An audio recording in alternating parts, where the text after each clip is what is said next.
എന്റെ കുടുംബക്കാരൊക്കെ അങ്ങ് വയനാട്ടിലാ. വയനാട് എവിടെയാണ്? വയനാട് എന്ന് പറഞ്ഞു കഴിഞ്ഞാൽ നമ്മുടെ ഭൂപടം വെച്ച് നോക്കുവാണെങ്കിൽ കേരളത്തിലങ്ങ് മുകളിലാണ്. നിനക്ക് ഇഷ്ടപ്പെട്ടില്ലെങ്കിൽ എടുത്ത് നടക്കുക. വയനാട് എവിടെ നിനക്ക് എന്ത് ചെയ്യണം? അല്ല, വയനാട്ടിൽ എല്ലാരും വന്നാ മാമി? എല്ലാരും വന്നു, പക്ഷെ എന്റെ അച്ഛൻ മാത്രമേ വന്നില്ല. അയ്യോ, അതെന്ത്? വയനാട് കാടാണല്ലോ. എന്റെ അച്ഛന് ഈറുവിട്ടായിരുന്നു ജോലി.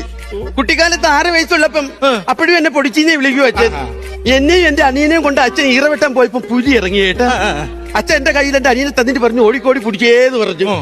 അച്ഛനെ പുലി പിടിച്ചു. ഞാൻ പാറമടേനെ വണ്ടിയിൽ ഇരുന്ന് പറഞ്ഞു, കൊല്ലണം മാമ, പുലിയെ കൊല്ലണം മാമ. ആളെ മനസ്സിലായില്ലേ? ഇല്ല. പുലിമുരുകന്റെ പെങ്ങള് പുലിപ്പൊടിച്ച്. ആ പുലിമുരുകന്റെ കഥയും കേട്ടോണ്ടിരിക്കാതെ ആ പെണ്ണിനെ വിളിച്ചോണ്ട് വീട്ടിൽ പോകാൻ നോക്കണേ.